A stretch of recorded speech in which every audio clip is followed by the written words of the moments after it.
ಎಲ್ಲವೂ ಮಾತೇನು ಗುರುರಾಯ ನೀನು ಒಲಿದು ಪಾದವನ್ನಿಟ್ಟ ನೆಲವೇ ಸುಕ್ಷೇತ್ರ ಜಲವೇ ಪಾವನ ತೀರ್ಥ ಸುಲಭ ಶ್ರೀ ಗುರುವೇ ಕೃಪೆಯಾಗು.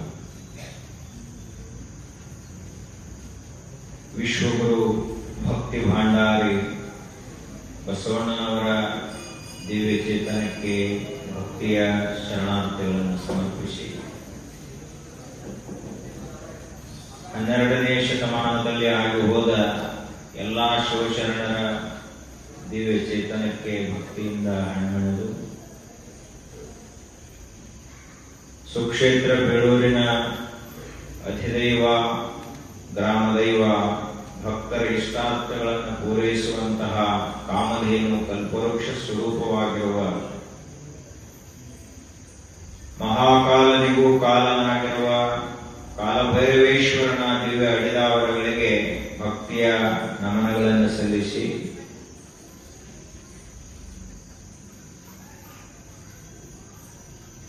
ಈ ಬೇಳೂರದ ಆಧ್ಯಾತ್ಮಿಕ ಶಕ್ತಿ ನಮ್ಮೆಲ್ಲರ ಶ್ರದ್ಧಾ ಜಾಗೃತ ಮಾಡುವಂತಹ ದಿವ್ಯ ವಿಭೂತಿ ಪುರುಷರು ಪರಮ ಪೂಜ್ಯ ಶ್ರೀಮನ್ ನಿರಂಜನ ಪ್ರಣವ ಸ್ವರೂಪಿ ರಾಜಯೋಗಿ ಗುರುಬಸವ ಮಹಾಶಿವಯೋಗಿಗಳವರ ದಿವ್ಯ ಸನ್ನಿಧಿಗೆ ಹಣಮೆಳೆದು ಪರಮ ಪೂಜ್ಯ ಶ್ರೀಮನ್ ನಿರಂಜನ ಪ್ರಣವ ಸ್ವರೂಪಿ ಚನ್ನಬಸವ ಮಹಾಶಿವಯೋಗಿಗಳವರ ದಿವ್ಯ ಚೇತನಕ್ಕೆ ಭಕ್ತಿಯಿಂದ ನಮನಗಳನ್ನು ಸಲ್ಲಿಸಿ ಈ ಒಂದು ಶ್ರಾವಣ ಮಾಸದ ಪರಮ ಪವಿತ್ರವಾದ ಆಧ್ಯಾತ್ಮಿಕ ವೇದಿಕೆಯ ದಿವ್ಯ ಸಾನ್ನಿಧ್ಯ ವಹಿಸಿರುವ ಪೂಜ್ಯದ್ವಯರಿಗೂ ಪ್ರಣಾಮಗಳನ್ನು ಸಲ್ಲಿಸಿ ತಮ್ಮ ಗಾನಗಂಧರ್ವ ಕಂಚಿನ ಕಂಠದ ಮೂಲಕ ಸಂಗೀತದ ರಸವನ್ನು ಉಣಬಡಿಸ್ತಾ ಇರುವಂತಹ ಮಹಾಪ್ರತಿಭಾಶಾಲಿಗಳು ಕವಿಪುಂಗವರಾದ ಶ್ರೀಯುತ ಸಿದ್ಧಾರೂಢ ಹೊರಳಿಯವರಲ್ಲಿಯೂ ಹಾಗೂ ಪಾಟೀಲ್ ಅವರಲ್ಲಿಯೂ ಕೂಡ ನಮನಗಳನ್ನು ಸಲ್ಲಿಸಿ ಶ್ರದ್ಧೆಯಿಂದ ಆಗಮಿಸಿದ ಎಲ್ಲಾ ಶರಣೆಯರ ಬಳಗಕ್ಕೆ ಭಕ್ತಿಪೂರ್ವಕವಾದ ಶರಣಾರ್ಥಿಗಳು.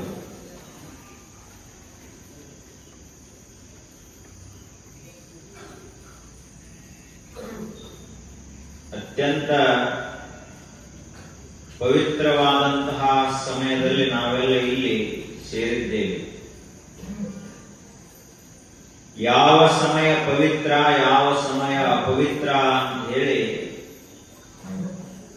ನಾವು ಮಾಡುವ ಕೆಲಸದ ಮೇಲಿನಿಂದ ನಿರ್ಧಾರಿತ ಆಗುತ್ತೆ. ಈ ಸಮಯದಲ್ಲಿ ನಾವು ಏನ್ ಮಾಡ್ತೇವಲ್ಲ, ಮಾಡುವಂತಹ ಕೆಲಸದ ಮೇಲಿನಿಂದ ಆ ಸಮಯ ಪವಿತ್ರದವನೇ ಅಪವಿತ್ರದವ ಅಂತ ಗೊತ್ತಾಗುತ್ತೆ. ಅದರಂತೆ ಈ ಶ್ರಾವಣ ಮಾಸದ ಸಾಯಂಕಾಲದ ಸಮಯ ಏನದ, ಇದು ದಿನದ 24 ತಾಸಿನಲ್ಲಿಯೇ ಅತ್ಯಂತ ಪವಿತ್ರವಾದಂತಹ ಸಮಯ. ಯಾಕೆ ಅಂದ್ರೆ ಈ ಸಮಯದಲ್ಲಿ ನಾವು ಮಾಡಬಾರದ ಯಾವ ಕೆಲಸಗಳನ್ನು ಮಾಡುವುದಿಲ್ಲ, ಮಾಡಲೇಬೇಕಾದಂತಹ ಕೆಲಸಗಳಲ್ಲಿ ಅತ್ಯಂತ ಉತ್ಕೃಷ್ಟವಾದ ಕೆಲಸವನ್ನೇ ಮಾಡ್ತೀವಿ. ಅದು ಯಾವುದು ಅಂದ್ರ ಆಧ್ಯಾತ್ಮಿಕ ಪ್ರವಚನವನ್ನು ಕೇಳ್ತೀವಿ. ಶರಣರ ಜೀವನ ಚರಿತ್ರೆಗಳನ್ನ, ಅವರ ಜೀವನದ ಅಮೋಘವಾದ ದರ್ಶನವನ್ನು ನಾವು ಕಾಣ್ತೀವಿ. ಯಾಕೆ ಶರಣರ ಜೀವನದ ದರ್ಶನ ನಮಗಾಗಬೇಕು? ಈಗ ಅಂತಹ 12ನೇ ಶತಮಾನದ ಶರಣರು ಅಷ್ಟು ಜನ ನಮಗೆ ಸಿಗಲಿಕ್ಕಿಲ್ಲ. ಆದ್ರೆ ಅವರ ಚರಿತ್ರೆಯನ್ನು ಕೇಳಿದ್ವಿ ಅಂದ್ರೆ ಗೊತ್ತಾಗ್ತದ, ನಾವು ಕೂಡ ಹೇಗೆ ಬದುಕಬೇಕು ಅನ್ನೋದು ನಮಗೆ ಗೊತ್ತಾಗ್ತದೆ. ಯಾಕೆ ಅಂದ್ರೆ ಚರಿತ್ರೆ ಅಂದ್ರೆ ಏನು? ಒಬ್ಬ ಮಹಾಪುರುಷರು ಯಾವ ರೀತಿಯಾಗಿ ತಮ್ಮ ಜೀವನವನ್ನು ಸಾಗಿಸಿದರು, ಯಾವ ಯಾವ ಹೆಜ್ಜೆಗಳನ್ನಿಡ್ತಾ ಹೋದು, ಕಷ್ಟದ ಸಮಯದಲ್ಲಿ ಹೇಗೆ ಬದುಕಿದರು, ಸುಖ ಬಂದಾಗ ಹೇಗೆ ಬದುಕಿದರು, ಮಾನ ಬಂದಾಗ ಹೇಗಿದ್ರು, ಅವಮಾನವಾದಾಗ ಹೇಗೆ ಬದುಕಿದ್ರು ಅನ್ನುವಂಥದ್ದು ಅವರ ಜೀವನದ ಚರಿತ್ರೆಯನ್ನು ನೋಡಿದರೆ ನಮಗೆ ಗೊತ್ತಾಗುತ್ತೆ. ಪ್ರತಿಯೊಬ್ಬ ಮನುಷ್ಯನದು ಒಂದು ಚರಿತ್ರೆ ಇರ್ತದೆ. ನಾವು ನೋಡ್ಕೋಬೇಕು, ನಾವು ಹುಟ್ಟಿನಿಂದ ಇಲ್ಲಿಯವರೆಗೆ ಏನೇನ್ ಮಾಡ್ಕೊತ ಬಂದಿದ್ದೇವೆ ಅಂತ ಹೇಳಿ ಒಂದು ಕ್ಷಣ ಕಣ್ಣು ಮುಚ್ಚಿ ಧ್ಯಾನಸ್ಥರಾಗಿ ನಾವು ಕುಳಿತೀವಿ ಅಂದ್ರೆ ಗೊತ್ತಾಗ್ತದ ನಮ್ಮ ಚರಿತ್ರೆ ಏನ ಆಗ್ಯದ ಅಂತ ಹೇಳಿ ನಮಗ ಗೊತ್ತಾಗುತ್ತೆ. ಅದನ್ನು ಯಾರೋ ಹೇಳಬೇಕಾಗಿಲ್ಲ. ನಮ್ಮ ಚರಿತ್ರೆಯನ್ನು ಯಾರೋ ಇನ್ನೊಬ್ಬರು ಹೇಳಿದ್ರು ಅಂದ್ರೆ ಅವರಿಗೆ ಅರ್ಧ ಗೊತ್ತಿರುತ್ತದೆ, ಅರ್ಧ ಗೊತ್ತಿರುವುದಿಲ್ಲ. ಆದ್ರೆ ನಮ್ಮ ಚರಿತ್ರವನ್ನು ನಾವೇ ಅವಲೋಕನ ಮಾಡಿದೀವಿ ಅಂದ್ರೆ ಗೊತ್ತಾಗುತ್ತದ ನಾವು ಎಷ್ಟು ಚಲೋ ಅದೀವಿ, ಎಷ್ಟು ಕೆಟ್ಟದೀವಿ ಅಂತ ನಮಗೆ ಗೊತ್ತಿರುತ್ತೆ. ಆಗ ಇಡೀ ಮನುಕುಲಕ್ಕೆ ಯಾರ ಚರಿತ್ರೆ ಆದರ್ಶ ಪ್ರಾಯವಾಗಿದೆಯೋ ಅಂಥವರ ಚರಿತ್ರೆಗೆ ಶರಣರ ಚರಿತ್ರ ಅಂತ ಕರೀತಾರೆ, ಮಹಾತ್ಮರ ಚರಿತ್ರ ಅಂತ ಕರೀತಾರೆ. ಆ ಚರಿತ್ರೆಯನ್ನು ನಾವು ನೋಡ್ತಾ ಇದ್ದೇವೆ. ಅಂತಹ ಮಹಾಶಿವಶರಣರಲ್ಲಿ ಅಗ್ರಗಣ್ಯರಾದಂಥವರು, ಯಾರ ಜೀವನವೇ ಶಿವಪಥವನ್ನು ತೋರಿಸುವುದಕ್ಕಾಗಿ ಇತ್ತು, ಯಾರ ಮಾತುಗಳು ಈ ಜಗತ್ತಿನಲ್ಲಿ ಶಾಶ್ವತವಾದಂತಹ ವಚನ ದೀಪ್ತಿಯನ್ನು ಬೆಳಗಿಸಿತು, ಯಾರು ತೋರಿದಂತಹ ದಾರಿ ಇವತ್ತಿಗೂ ಕೂಡ ಅಷ್ಟೇ ಸ್ಪಷ್ಟವಾಗಿ ದಿಗ್ದರ್ಶಕವಾಗಿದೆಯೋ ಅಂಥವರು ಯಾರು ಅಂದ್ರ ಬಸವಣ್ಣನವರಿಗಿಂತಲೂ ಪೂರ್ವದಲ್ಲಿ ಆಗಿ ಹೋದಂತಹ ಮಹಾವಚನಕಾರರು, ಮಹಾದಾರ್ಶನಿಕರು, ಮೀಸಲ ಜೀವನವನ್ನು ಸಾಗಿಸಿ ಹೋದಂತಹ ದೇವರ ದಾಸನಯ್ಯನವರು ಶ್ರೇಷ್ಠ ವಚನಕಾರ.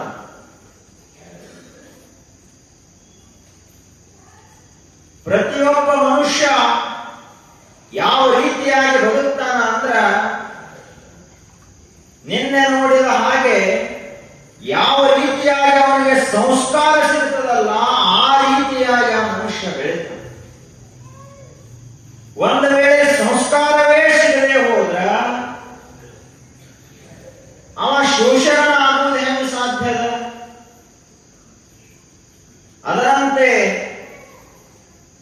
ತೊಗರಿಯ ಕಣಜ ಅತ್ಯಂತ ಸಮೃದ್ಧವಾದಂತಹ ನಾಡು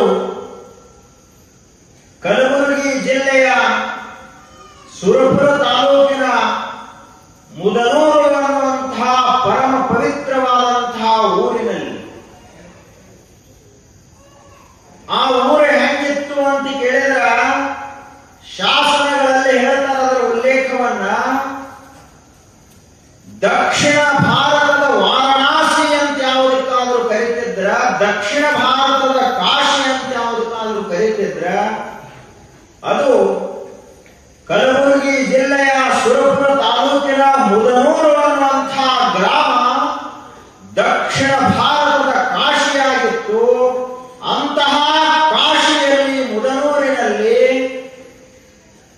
ಶಂಕರಿ ದೇವಿ ಮತ್ತು ರಾಮಯ್ಯ ಅನ್ನುವಂಥವರ ಸುಪುತ್ರನಾಗಿ ಶಿವನ ಅಂಶವೇ ಈ ಧರೆಗೆ ಅವತರಿಸಿತು ಎನ್ನುವಂತೆ ದೇವರ ದಾಸನಯ್ಯನವರು ಅವತರಿಸಿದರು.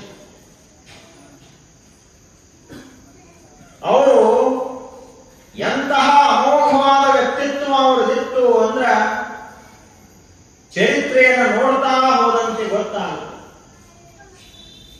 ಅವರ ಒಂದು ವಚನ ಬಹಳಷ್ಟು ಪ್ರಸಿದ್ಧ. ಕಡೆಗೀಲಿಲ್ಲದ ಬಂಡಿ ಹೊಡೆಗೆಡುವುದ ಮಾಂಬುದೆ, ಕಡೆಗೀಲು ಬಂಡಿಗೆ ಆಧಾರ, ಕಡು ದರ್ಪವೇ ಇಲ್ಲ ಒಳಲೆಂಬ ಬಂಡಿಗೆ, ಮೃಡ ಶರಣರ ನುಡಿವರ್ಣವೇ ಕಡೆಗೀಲು ಕಾಣ ರಾಮನಾಥ ಅಂತ ಹೇಳ್ತಾರೆ. ಸಾಮಾನ್ಯ ಉದಾಹರಣೆಯನ್ನು ಕೊಟ್ಟ ಜಗತ್ತಿನಲ್ಲಿ ಎಲ್ಲಕ್ಕಿಂತ ಸುಲಭವಾಗಿ ಅರ್ಥವಾಗುವಂತಹ ಉದಾಹರಣೆಗಳು ಅಂದ್ರೆ ರೈತರ ಉದಾಹರಣೆಗಳು. ಒಕ್ಕಲಿಗರ ಉದಾಹರಣೆಯನ್ನು ಕೊಟ್ಟು ತಿಳಿಸಿ ಹೇಳಿದ್ರ ಸಣ್ಣ ಕೂಸುಗಳಿಗೆ ಸಹಿತ ತಿಳಿತದ, ಅಷ್ಟು ಚಲೋ ಇರ್ತಾವ. ವಿಜ್ಞಾನದ ಉದಾಹರಣೆ ಹೇಳಕ್ ಹೋದ್ರೆ ಬರೀ ವಿಜ್ಞಾನಿಗಳ ಅಷ್ಟೇ ಅರ್ಥ ಆಯ್ತು. ಆ ಬಳಿಕ ತತ್ವಜ್ಞಾನದ ಕ್ಷೇತ್ರದ ಯಾವುದೇ ದೃಷ್ಟಾಂತ ತೆಗೆದುಕೊಂಡ್ರೆ ಕೆಲವೇ ಜನರಿಗೆ ಅರ್ಥವಾಗುತ್ತದೆ. ಆದ್ರೆ ಹಳ್ಳಿಯಲ್ಲಿ ಬದುಕತಕ್ಕಂತಹ ರೈತರ ಉದಾಹರಣೆಗಳನ್ನು ಕೊಟ್ರ ಸರ್ವರಿಗೂ ತಿಳಿತು. ಅವ್ರು ಹೇಳ್ತಾರ, ಇದೇನು ಎತ್ತಿನ ಗಾಡಿ ಇರ್ತದ, ಆ ಎತ್ತಿನ ಗಾಡಿಗೆ 2 ಗಾಲಿಗಳಿರ್ತವೆ. ಆ 2 ಗಾಲಿಗಳಿಗೆ ಕಡೆಗೀಲು ಅಂತ ಒಂದಿರ್ತದ. ಗಾಲಿ ಬಹಳಷ್ಟು ದೊಡ್ಡ ಅದಾವು, ಗಾಲಿ ಅಷ್ಟು ದೊಡ್ಡ ಈ ಕಡೆಗೀಲಿಲ್ಲ, ಬಹಳ ಸಣ್ಣವಾದವು ಕಡೆಗೀಲ. ಆದ್ರೆ ಅಷ್ಟು ದೊಡ್ಡ ಗಾಡಿ, ಅಷ್ಟು ದೊಡ್ಡ ಗಾಲಿಗಳು ತಿರುಗಬೇಕಾಗಿತ್ತು ಅಂದ್ರೆ ಏನ್ ಬೇಕು ಅಂದ್ರೆ ಕಡೆಗೀಲು ಅವಶ್ಯವಾಗಿ ಬೇಕು. ಕಡೆಗೀಲಿಲ್ಲದ ಬಂಡಿ ಹೊಡೆಗೆಡುವುದ ಮಾಂಬುದೆ. ಕಡೆಗೀಲನ ಇಲ್ಲ ಅಂದ್ರ ಆ ಎತ್ತಿನ ಗಾಡಿ ಎಷ್ಟು ದೂರ ತಕ ಹಾದಿತು, ಎಷ್ಟು ದೂರ ಹಾದಿತದು. ಆ ಗಾಡಿ ಯಾವಾಗ ಬಿದ್ದು ಹೋಗ್ತದಂತ ಯಾರಿಗೂ ಹೇಳಲಿಕ್ಕೆ ಬರುವುದಿಲ್ಲ. ಯಾಕೆ ಅಂದ್ರೆ ಕಡೆಗೀಲನ ಇಲ್ಲ. ಆಗ ಮನುಷ್ಯನ ಜೀವನ ಅನ್ನುವಂಥದ್ದೊಂದು ಎತ್ತಿನ ಗಾಡಿ ಇದ್ದ ಹಾಗೆ. ಈ ಜೀವನದಲ್ಲಿ 2 ದೊಡ್ಡ ಗಾಲಿಗಳದ ಮನುಷ್ಯನ ಜೀವನದಲ್ಲಿ. ಅವು 2 ದೊಡ್ಡ ಗಾಲಿಗಳು ಯಾವುವು ಅಂದ್ರ ಒಂದು ಹಗಲ, ಇನ್ನೊಂದು ರಾತ್ರಿ. ನಾವು ಜೀವನವನ್ನು ಹೆಂಗ್ ಕಳಿತೀವಿ ಅಂದ್ರೆ ಹಗಲ ರಾತ್ರಿ, ಹಗಲ ರಾತ್ರಿ, ಬೆಳಕು ಕತ್ತಲೆ ಅನ್ನುವ ರೀತಿಯಲ್ಲಿ ಕಳಿತೀವಿ. ಹಗಲಿನಲ್ಲಿ ನಾವು ತಪ್ಪು ಮಾಡಲಿಕ್ಕೆ ಕಾರಣ ಏನು ಅಂದ್ರ ಹಗಲಿಗೆ ಒಂದು ಕಡೆಗೀಲು ಅಂತ ನಾವು ಹಾಕಿಲ್ಲ, ಅದಕ್ಕಾಗಿ ಹಗಲಿನಲ್ಲಿ ತಪ್ಪು ಮಾಡ್ತೀವಿ. ಇನ್ನು ರಾತ್ರಿಯಲ್ಲಿ ಕೆಲವೊಂದಿಷ್ಟು ಜನ ತಪ್ಪು ಮಾಡ್ತಾರ. ಯಾಕೆ ಅಂದ್ರೆ ಅವರು ಇನ್ನೊಂದು ರಾತ್ರಿ ಅನ್ನುವಂಥ ಕಡೆಗೀಲಿಗೆ ಆ ಗಾಲಿಗೆ ಕಡೆಗೀಲು ಹಾಕಿಲ್ಲ. ನಾವೆಲ್ಲ ತಪ್ಪು ಮಾಡುವುದು ಏನು ಅಂತ ಕೇಳಿದ್ರ, ಮುಂಜಾನೆಯಿಂದ ರಾತ್ರಿ ಮಲಗುವವರೆಗೆ ಎಷ್ಟೋ ತಪ್ಪುಗಳನ್ನ ಮಾಡ್ತೀವಿ, ಸುಳ್ಳು ಹೇಳ್ತೀವಿ, ಕೆಟ್ಟ ಕೆಲಸಗಳನ್ನ ಮಾಡ್ತೀವಿ. ಹಾಗ ಮಾಡಬಾರದಾಗಿತ್ತು ಅಂದ್ರೆ ನಮ್ಮನ್ನ ರಕ್ಷಣೆ ಮಾಡುವಂಥವು ಯಾವುವು ಅಂತ ಕೇಳಿದ್ರೆ 2 ಕಡೆಗೀಲುಗಳು. ಕಡುದರ್ಪವೇಳ ಒಳಲೆಂಬ ಬಂಡಿಗೆ. ಮನುಷ್ಯ ಅಂದ್ರೆ ಸಾಮಾನ್ಯ ಅಲ್ಲ, ಇವನ ಒಳಗ ಎಷ್ಟ ಹೊಲಸದ ಅಂತ ಅವ್ರು ಹೇಳ್ತಾ ಇದ್ದಾರೆ. ಕಡುದರ್ಪವೇಳ ಒಳಲೆಂಬ ಬಂಡಿಗೆ. ಮನುಷ್ಯ ಎಷ್ಟು ಸ್ವಚ್ಛನಾವದಾನ ಅಂತ ಹೇಳ್ತಾ ಇದ್ದಾರೆ ಇಲ್ಲಿ ದಾಸಿಮಾರಿ. ಮಹಾತ್ಮರಿಗೆ ತಲೆಬಾಗುವುದಿಲ್ಲ ಅಂದ ಬಳಿಕ ಇವನ ಬಂಡಿ ಎಷ್ಟು ಕಡುದರ್ಪವೇರಿರಬಾರದು, ಎಷ್ಟು ಸ್ವಚ್ಛ ಬಂದಿರಬಾರದು. ಬಸವಾದಿ ಶಿವಶರಣರನ್ನು ನೆನೆಸುವುದೇ ಇಲ್ಲ, ಮರ್ತ ಬಿಟ್ಟಾನ ಅಂತಂದ್ರ ಪ್ರಪಂಚ ಎಷ್ಟು ರುಚಿಯಾಗಿರಬಾರದು, ಅಧ್ಯಾತ್ಮ ಎಷ್ಟು ಕಹಿಯಾಗಿರಬಾರದು ಅಂತ ವಿಚಾರ ಮಾಡಬೇಕು.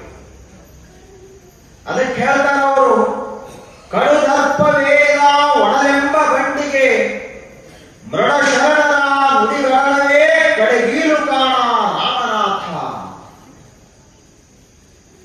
ನಮ್ಮ ಜೀವನಕ್ಕ ಯಾವುದು ಕಡೆಗೀಲು ಅಂತ ಹೇಳಿದ್ರ ಮಹಾತ್ಮರು ಏನು ಮಾತುಗಳನ್ನು ಹೇಳಿದ್ರಲ್ಲ, ತಿಳಿದಂತವರು, ಗುರುಗಳು, ಬಲ್ಲವರು, ಮಹಾತ್ಮರು ಏನು ಹೇಳಿದ್ರಲ್ಲ, ಆ ಮಾತುಗಳೇ ನಮ್ಮ ಜೀವನದ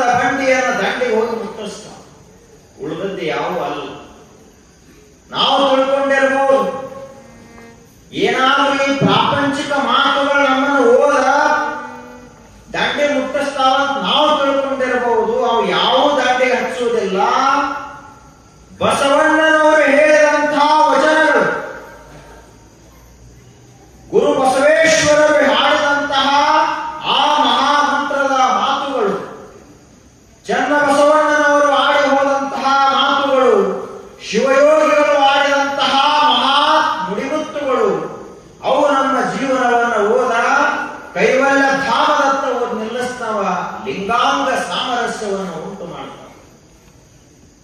ಅದಕ್ಕ ರಾಶಿಮಾರ್ಯರು ಹೇಳ್ತಾರ, ಹಿಂಗಿರಿಪ ನಿಮ್ಮ ಜೀವನದಲ್ಲಿ ಎಲ್ಲಾ ಮರೆತುವಾದರೂ ಚಿಂತಿಲ್ಲ, ಆದ್ರ ಮಹಾತ್ಮರ ಮಾತುಗಳು ಮರೆಯಬಾರದು ಅಂತ ಹೇಳ್ತಾರೆ. ಅದಕ್ಕೆ ಅವರು ಆ ಮುದನೂರಿನಲ್ಲಿ ಹುಟ್ಟಿದರು. ಹುಟ್ಟಿದ ಬಳಿಕ ಸಂಸ್ಕಾರ ಚಲೋ ಇತ್ತು, ಮನೆಯಲ್ಲಿ ದಿನಂಪ್ರತಿಯಾಗಿ ಶಿವಮಯವಾದ ವಾತಾವರಣ ಇತ್ತು. ಬೆಳೀತಾ ಬೆಳೀತಾ ಹೋದು. ಆ ಊರಿನಲ್ಲಿ ಎಷ್ಟು ಶಿಕ್ಷಣ ಇತ್ತು ಅದನ್ನೆಲ್ಲ ಕಲಿತು. ಆದ್ರೆ ಅವರಿಗೊಂದು ಉತ್ಕಟವಾದಂತಹ ಬಯಕೆ ಇತ್ತು. ಯಾವ ಬಯಕೆ ಅಂದ್ರ, ನಾನು ಇನ್ನೂ ದೊಡ್ಡವನಾಗಬೇಕು, ಇನ್ನೂ ಹೆಚ್ಚಿಗೆ ತಿಳ್ಕೋಬೇಕು. ಎಷ್ಟು ದೊಡ್ಡವನಾಗಬೇಕು ಅಂದ್ರ, ಬರೇ ಮನುಷ್ಯನಾಗಿ ಹುಟ್ಟಿ ಮನುಷ್ಯನಾಗಿಯೇ ಸಾಯುವುದಲ್ಲ, ಮನುಷ್ಯನಾಗಿ ಹುಟ್ಟಬೇಕು, ಆದ ಪರಮಾತ್ಮನ ಸಾಕ್ಷಾತ್ಕಾರವನ್ನು ಹೊಂದಿ ಅಮರನಾಗಬೇಕು ಅಂತ ಕನಸ್ತಾನೆ. ಹುಟ್ಟಿ ಸಾಯುವುದು ನಮ್ಮ ಕೆಲಸ ಅಲ್ಲ. ಏನೋ ಹುಟ್ಟೇದಿವಿ, ಆದ್ರ ಸಾಯಲಾರದಂತಹ ಸ್ಥಿತಿಯನ್ನು ಪಡೆಯುವುದೇ ಮನುಷ್ಯ ಜನ್ಮದ ಉದ್ದೇಶ ಅಂತ ತಿಳ್ಕೊಂಡು.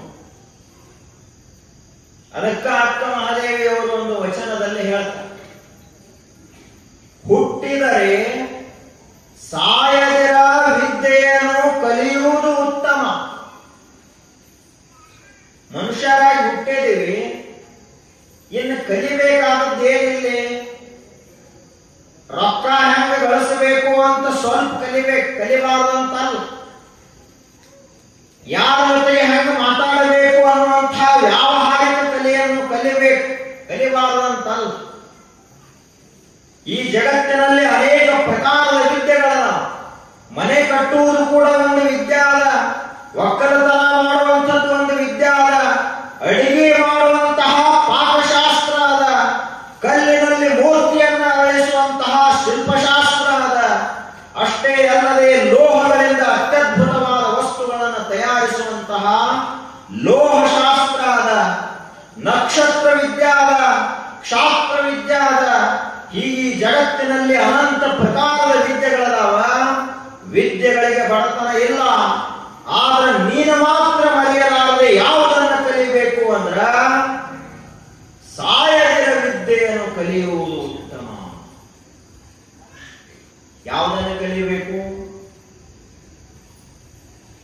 ನಮಗೆಲ್ಲ ಮುಂದಿನ ವರ್ಷನೇ ಸಾಹಿತ್ಯಪ ಅಂದ್ರ ಅವ ಒಂದ್ ತಿಂಗಳಿನಲ್ಲಿ ಸತ್ತು ಬಿಡ್ತಾನೆ. ಮುಂದಿನ ತಿಂಗಳನ್ನೇ ಮನೆಗೆ ಯಾವ್ದಾರ ಭೇಟಿ ಕೊಡೋದ ಅಂದ್ರ ಸಾಕು, ಇವತ್ತ ಊಟ ನೇರ ಬಿಟ್ಟು ಬಿಡ್ತಾನೆ. ನಮಗ ಅಷ್ಟು ಭಯ ಅದ. ಯಾಕೆ ಭಯ ಅದ ಅಂತ ಕೇಳಿದ್ರ, ಸಾಯಲಾರದೊಂದು ವಿದ್ಯೆ ಅದ ಅಂತ ನಮಗ್ ಗೊತ್ತಿಲ್ಲ.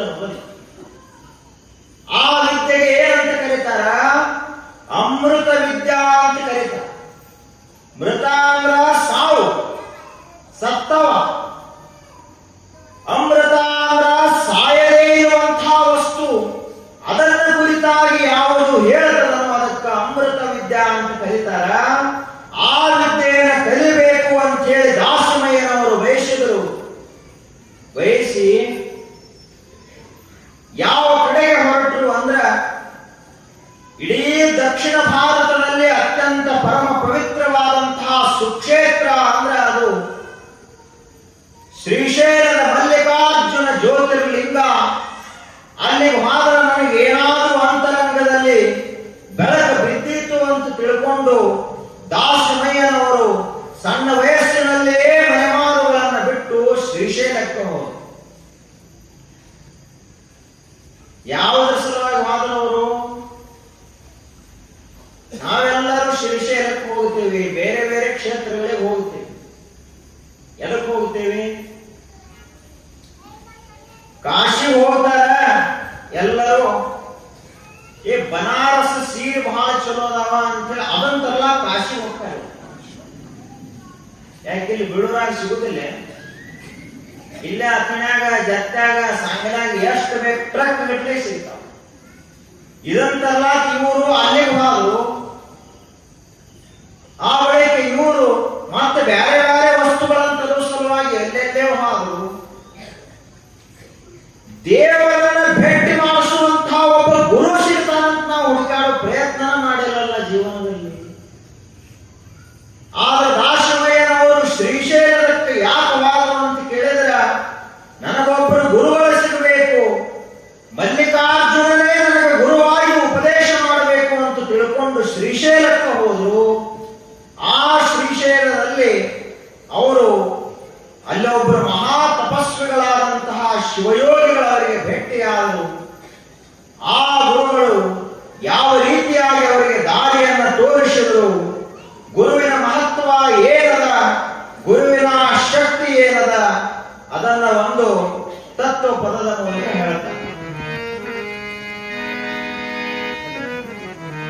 ಹಲೋ,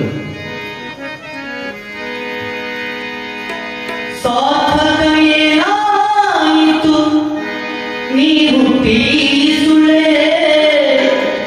ಹೊತ್ತು ಗಣದಿ ಗಾಳಿಯ ಮುಟ್ಟಿ ಪಾಮರ ಜನ್ಮ ಇದು ಬಲು ಕೊಟ್ಟಿ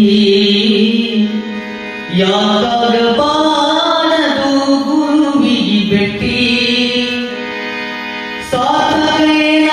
ಸಾಧನೆಯಾಯಿತು ನೀವು ತೀಸುಳೆ ಹೊತ್ತು ಗಣದಿ ಗಾಳಿಯ ಮುಟ್ಟಿ ಪಾಮರ ಜನ್ಮ ಇದು ಬಲು ಕೊಟ್ಟಿ ಪಾಮರ ಜನ್ಮ ಇದು ಬಲು ಕೊಟ್ಟಿ ಯಾಕಾಗಬಾರದು ಗುರುವಿಗೆ ಬೆಟ್ಟಿ ಯಾಕಾಗಬಾರದು ಗುರುವಿಗೆ ಬೆಟ್ಟಿ ಸಾಧನೆಯಾಯಿತು ನೀವು ತೀಸುಳೆ ಹೊತ್ತು ಗಣದಿ ಗಾಳಿಯ ಮುಟ್ಟಿ ಸುಳ್ಳೆ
ಗುರುಗಳ ಅತ್ಯದ್ಭುತವಾದಂತಹ ಮಹಿಮೆಯನ್ನು ನಾವೆಲ್ಲ ತಿಳ್ಕೊಂಡಿರಬೇಕು. जिसका जीवन में गुरु नहीं उसका जीवन अभी शुरू नहीं ಅಂತ ಹಿಂದಿಯಲ್ಲಿ ಒಂದು ಮಾತು. ಯಾರ ಜೀವನದಲ್ಲಿ ಗುರುಗಳೇ ಬಂದಿಲ್ಲವೋ ಆತನ ಜೀವನ ಇನ್ನ ಶುರುನಾಗಿಲ್ಲ, ಪ್ರಾರಂಭನಾಗಿಲ್ಲ ಅಂತ ಹೇಳ್ತಾರೆ. ಆದ್ರೆ ನಮ್ಮೆಲ್ಲರ ಸುದೈವ. ಯಾಕೆ ಸುದೈವ ಅಂತ ಕೇಳಿದ್ರ, ನಮ್ಮೆಲ್ಲರ ಜೀವನದಲ್ಲಿ ಗುರು ಬಸವೇಶ್ವರರಂತಹ ಮಹಾಶಿವಯೋಗಿಗಳೇ ನಮ್ಮ ಜೀವನದಲ್ಲಿ ಬಂದಾರಂದ್ರ ನಮ್ಮೆಲ್ಲರ ಜೀವನ ಬಹಳಷ್ಟು ಮುಂದುವರೆದ ಅಂತ. ಯಾಕೆ ಅಂದ್ರ ಒಂದ ನಯಾ ಪೈಸೆಯಷ್ಟು ತಮಗಾಗಿ ಬಯಸದೆ ಸಮಾಜಕ್ಕಾಗಿ ಇಷ್ಟೊಂದು ಬೃಹತ್ ಪ್ರಮಾಣದ ಸೇವಾ ಕಾರ್ಯಗಳನ್ನು ಮಾಡಿ ಜಗವನ್ನು ಉದ್ಧರಿಸಿ ಕಷ್ಟದಲ್ಲಿರುವಂಥವರ ಕಣ್ಣೀರನ್ನು ಒರೆಸಿ ದುಃಖದಲ್ಲಿದ್ದಂಥವರ ಆ ಧ್ವನಿಯನ್ನ ಕೇಳುವಂತಹ ಮಹಾ ತಾಯಿಯಾಗಿ ಬದುಕಿದಂತಹ ಗುರುಗಳು ನಮ್ಮೆಲ್ಲರ ಜೀವನದಲ್ಲಿ ಭೇಟಿಯಾದ. ಒಂದು ವೇಳೆ ಏನಾದರೂ ಬೀಳೂರಕ್ಕ ಗುರು ಬಸವೇಶ್ವರ ಶಿವಯೋಗಿಗಳ ಬರದೇ ಹೋಗಿದ್ರೆ ಈ ಊರಿನ ಪರಿಸ್ಥಿತಿ ಏನಾಗ್ತಿತ್ತು? ಕೆಲವೊಂದು ಊರುಗಳ ಹೆಂಗ ಬರೀ ಕೋರ್ಟ ಕಟ್ಲೆಗಳಿಗಾಗಿ ಅಡ್ಡಾಡ್ತಾವ, ಹಂಗ ಇದು ಕೂಡ ಒಂದಾಗ್ತಿತ್ತು. ಯಾಕೆ ಅಂದ್ರೆ ಗುರುಗಳ ಭೇಟಿ ಆಗದೆ ಇದ್ರೆ ಊರಿನಲ್ಲಿ ಸಂಸ್ಕಾರ ಇರುವುದಿಲ್ಲ.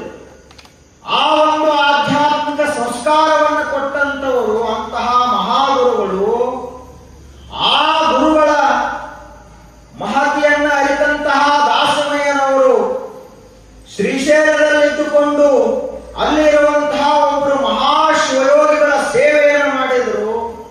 ಸೇವಾ ಮಾಡಿದ ಬಳಿಕ ಗುರು ಉಪದಿಷ್ಟವಾದ ಎಲ್ಲಾ ಜ್ಞಾನವನ್ನು ಗ್ರಹಣ ಮಾಡಿದರು. ಮಾಡಿದ ಬಳಿಕ ಒಂದು ಸತ್ಯ ಅವರಿಗೆ ಗೊತ್ತಾಯಿತು, ದಾಸಮಯ್ಯನವರಿಗೆ.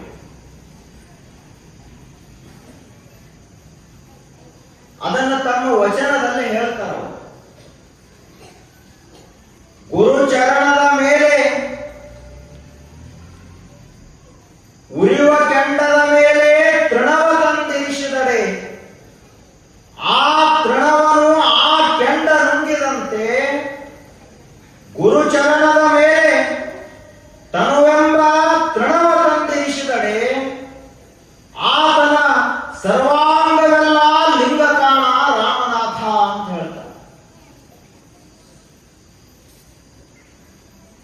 ಎಲ್ಲರಿಗೂ ತಿಳಿಯುವಂತಹ ಉದಾಹರಣೆ, ಪ್ರಜ್ವಲಿಸಿ ಉರಿಯುವಂತಹ ಧಗಧಗಿಸಿ ಉರಿಯುವಂತಹ ಬೆಂಕಿ ಕೆಂಡ ಅದ ಅಂದ್ರ ಅದರ ಮ್ಯಾಲ ಒಂದು ಹುಲ್ಲು ಕಡ್ಡಿಯನ್ನು ನಾವು ತಂದಿಟ್ಟಿವಿ ಅಂದ್ರೆ ಕ್ಷಣ ಮಾತ್ರದಲ್ಲಿ ಅದು ಕೂಡ ಬೆಂಕಿಯಾಗಿ ಪರಿವರ್ತನೆ ಆಗುತ್ತದೆ. ಎಂತಹ ಕಟ್ಟಿಗೆಯನ್ನು ತಂದ ಬೆಂಕಿ ಮೇಲಿಟ್ಟರು ಕೂಡ ಅದು ಕೂಡ ಬೆಂಕಿನ ಆಗ್ತದೆ ಸ್ವಲ್ಪ ಸಮಯದಲ್ಲಿ. ಹಂಗ ಗುರು ಚರಣದ ಮೇಲೆ ತನುವೆಂಬ ತೃಣವ ತಂದಿರಿಸಿದಡೆ ಆತನ ಸರ್ವಾಂಗವೆಲ್ಲ ಲಿಂಗಕಾಣ ರಾಮನಾಥ. ನಾವೇನು ಮಾಡಬೇಕಾಗಿಲ್ಲ, ಬರೀ ಗುರುಗಳಿಗೆ ನಮಸ್ಕಾರ ಮಾಡಿದ್ರೆ ಸಾಕು, ನಮ್ಮಲ್ಲಿರುವಂತಹ ಕಾಮ ಕ್ರೋಧಾದಿಗಳ ಶಾಂತವಾಗ್ತವ. ಒಳಗಿರುವಂತಹ ಶಿವ ಚೈತನ್ಯದ ಬೆಳಕು ಪ್ರಕಾಶಮಾನವಾಗಿ ಬೆಳಗುತ್ತದೆ. ಅದಕ್ಕಾಗಿ ಏನ್ ಮಾಡಬೇಕು, ನಾವು ನಮಸ್ಕಾರ ಮಾಡುವುದನ್ನು ಕಲಿಬೇಕು. ಆದ್ರೆ ನಾವೇನ್ ಮಾಡ್ತೀವಿ, ಗುರುಗಳಿಗೆ ನಮಸ್ಕಾರ ಮಾಡ್ಲಿ ಅಥವಾ ಬಿಡ್ಲಿ ನಡೀತದೆ. ಪ್ರಪಂಚದಲ್ಲಿ ಹೆಂಗಿರ್ತದ ಅಂದ್ರ ಹಳೆಯ ದೇವರ ಮನೆಗೆ ಬಂದ ಅಂದ್ರೆ ಮೊದಲ ಮಾವನಿಗೆ ನಮಸ್ಕಾರ ಮಾಡಬೇಕು. ಮಾವನ ದೇವರ ಆ ಬಳಿಕ ಇವು ಮಾವಂದರ ಹಣೆಬರ ಕಾಯಂ ನಮಸ್ಕಾರ ಮಾಡಿಸ್ಕೊಂಡು ಇಲ್ಲಲ್ಲ. ಇವ ಮಾವ ಆಗುವುದಕ್ಕಿಂತಲೂ ಮೊದಲ ಕನ್ಯಾದಾನ ಮಾಡುವಾಗ ಹಳೆಯ ದೇವರು ಅಂತ ತಿಳ್ಕೊಂಡು ಅವನ ಪಾದ ಪೂಜೆ ಇವ ಮಾಡಬೇಕಾಗುತ್ತೆ.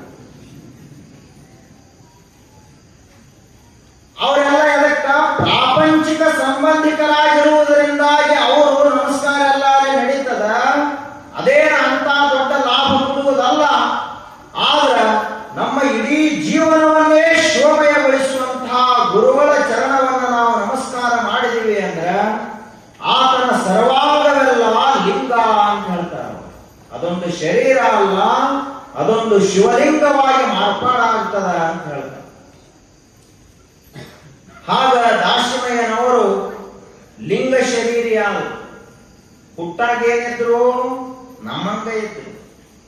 ಮುದನೂರಿನಲ್ಲಿ ಹುಟ್ಟಿದಾಗ ಏನಿದ್ರು ಅವರು ಈಗ ಹೆಂಗ ಸಣ್ಣ ಹುಡುಗರದಾವ ಹಂಗ ಇದ್ರು. ಯಾವಾಗ ಶಿವ ಸಂಸ್ಕಾರ ಆಯ್ತು ಈ ಶರೀರ, ಶಿವ ಸಂಸ್ಕಾರ ಅಂದ್ರೆ ಏನು? ಹಣೆ ಮೇಲೆ ವಿಭೂತಿ, ಕೊರಳಲ್ಲಿ ರುದ್ರಾಕ್ಷಿಯ ಮಾಲೆ, ಬಾಯಲ್ಲಿ ಮಹಾಮಂತ್ರ, ಮನಸ್ಸಿನಲ್ಲಿ ಶಿವಚಿಂತನ, ಯಾರಾದರೂ ಮನೆಗೆ ಬಂದ್ರೆ ದಾಸೋಹ ಮಾಡುವುದು, 4 ಜನ ಕೂಡಿದ್ರ ಶಿವಾನುಭಾವವನ್ನು ಮಾಡುವುದು, ಸದಾ ಕಾಲದಲ್ಲಿಯೂ ಪರಮಾತ್ಮನ ಸಾಕ್ಷಿಯಾಗಿ ಕಾಯಕವನ್ನು ಮಾಡುವುದಕ್ಕೆ ನಂತರ ಶಿವ ಸಂಸ್ಕಾರ ಅಂತ ಕರೀತಾರೆ. ಇವು ನಮ್ಮಲ್ಲಿ ಅದಾವೋ ಇಲ್ಲೋ ಅಂತ ಪರೀಕ್ಷೆ ಮಾಡ್ಕೋಬೇಕು. ಹಂಗ ದಾಶಿಮಯ್ಯನವರು ಅಂಗ ಶರೀರ ಹೋಗಿ ಗುರು ಸೇವೆಯನ್ನ ಮಾಡಿ ಶಿವನಾಮ ಸ್ಮರಣೆಯನ್ನ ಮಾಡಿ ಲಿಂಗ ಶರೀರಿಯಾದ ಆ ಬಳಿಕ ಅವರ ಮುಖದಲ್ಲಿ ಒಂದು ಅದ್ವಿತೀಯವಾದಂತಹ ಶಿವ ತೇಜಸ್ಸ ಪ್ರಕಾಶಮಾನವಾಗಿ ಹೊಳೆಯಲಿಕ್ಕೆ ಪ್ರಾರಂಭ ಆಯಿತು. ಆ ನಂತರ ಶಿವಯೋಗಿಗಳೇ ಆದರೂ ಹಾಗೆಯೇ ಪಾದ ಸಂಚಾರ ಮಾಡ್ತಾ ಪಾದಯಾತ್ರೆಯನ್ನು ಮಾಡ್ತಾ ಹೋಗ್ತಾ ಇದ್ರು. ಹೋಗುವಾಗ ಒಕ್ಕಲಿಗರದೊಂದು ಊರ, ರೈತರ ಊರ. ಆ ಊರಿನಲ್ಲಿ ರೈತ ಒಬ್ಬ ಬಹಳ ದೊಡ್ಡ ರೈತ ಇದ್ದ. 100 ಎಕರೆ ಜಮೀನಿತ್ತು. ಯಾವುದಕ್ಕೇನು ಕಡಿಮೆ ಇರಲಿಲ್ಲ. ಪ್ರತಿ ವರ್ಷ 100 ಚೀಲ ಕಾಳುಗಳನ್ನು ಬೆಳೀತಾ ಇದ್ದ. ಮನೆಯಲ್ಲಿ 8-10 ಎತ್ತಿನ ಒಕ್ಕಲ್ತನ ಇತ್ತು. 10 ಆಳ ಕಾಳುಗಳು ದುಡಿತಾ ಇತ್ತು. ಯಾವುದಕ್ಕೂ ಏನೇನು ಕೊರತೆ ಇರಲಿಲ್ಲ. ಆದ್ರೆ ಅವನಿಗೆ ಯಾವಾಗಲೂ ಮನಸ್ಸಿನಲ್ಲಿ ಅನಿಸ್ತಾ ಇತ್ತು, ಏನಪ್ಪ ಮನುಷ್ಯನ ಜೀವನ ಬರೀ ಊಟ ಮಾಡುವುದು, ಮಲಗುವುದು, ಕೆಲಸ ಮಾಡುವುದು ಇಷ್ಟಕ್ಕಾಗೇ ಬಂದೈತೇನೋ ಅಂತ ಅವನಿಗೆ ಅನಿಸ್ತಾ ಇತ್ತು. ಅವಾಗ ಒಂದು ದಿನ ಹೀಗೆ ಊರಾಗ ಮಾದ ಹೋಗುವುದರೊಳಗಾಗಿ ಒಂದು ಆಲದ ಕಟ್ಟೆ ಕೆಳಗಡೆ ಯಾರು ಕುಳಿತಿದ್ರು ಅಂದ್ರ ಮಹಾಶಿವಯೋಗಿಗಳಾದಂತಹ ದೇವರ ದಾಶಿಮಯ್ಯನವರು ಕುಳಿತಿದ್ರು. ಜೀವನದಲ್ಲಿ ಇಂಥವ್ರ ದರ್ಶನ ಆಗಬೇಕು. ನಾವು ಎದ್ದು ಕೂಡಲೇ ಯಾವ್ದಾದ್ರೂ ಕಟ್ಟೆ ಕಡೆ ನೋಡಿದೀವಿ ಅಂದ್ರ ಶಿವಯೋಗಿಗಳು ಕಾಣಿಸಬೇಕು, ವಿಭೂತಿ ಹಚ್ಚಿಕೊಂಡು ಅವರು ಕಾಣಿಸಬೇಕು, ಶರಣರು ಕಾಣಿಸಬೇಕು. ನಾವು ಎದ್ದ ಕೂಡಲೇ ಏನ್ ಕಾಣಿಸ್ತದ ನಮಗಂದ್ರೆ ಮೊಬೈಲ್ ಕಾಣಿಸ್ತದ. ಅದೇ ಶಿವಯೋಗಿ ಆಗೈತಿ ಈಗ ಎಲ್ಲರಿಗೂ. ದೇವರು ಮೊಬೈಲ್ ಅಂದ್ರೆ ದೇವರ.